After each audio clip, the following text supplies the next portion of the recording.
தமிழ்நாட்டில் அறிவிக்கப்படாத அவசர நிலை நிலவுவது உறுதிப்படுத்தப்பட்டு வருவதாக பாஜக மூத்த தலைவர் தமிழிசை சவுந்தரராஜன் தெரிவித்துள்ளார். சென்னையில் பாஜக சார்பில் பொங்கல் விழா நடைபெற்றது. இதில் கலந்து கொண்டு பெண்களுடன் இணைந்து தமிழிசை சவுந்தரராஜன் பொங்கல் வைத்து கொண்டாடினார்.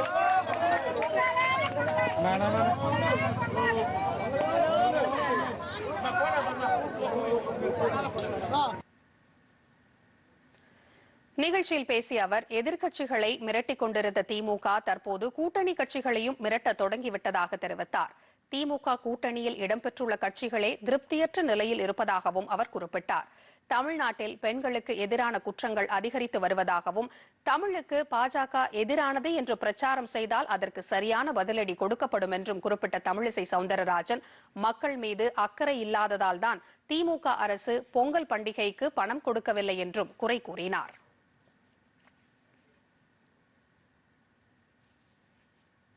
பாரதிய ஜனதா கட்சி பெண்களை லட்சாதிபதியாக்கி கொண்டிருக்கிறது.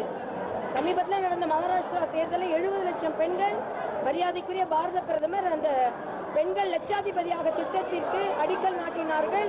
அது இப்பொழுது நடந்து கொண்டிருக்கிறது. ஆக பெண்களை பொறுத்த மட்டில் அவர்கள் வாழ்வியலில் முன்னேற வேண்டும். அவர்களுக்கு பேருந்து பயணத்தில் இலவசம் கொடுத்தா போதாது, வாழ்க்கை பயணத்தில் அவர்கள் வெற்றி பெற வேண்டும் என்பதுதான் நாங்கள் எடுத்துக்கொண்டிருக்கின்ற முடிவு.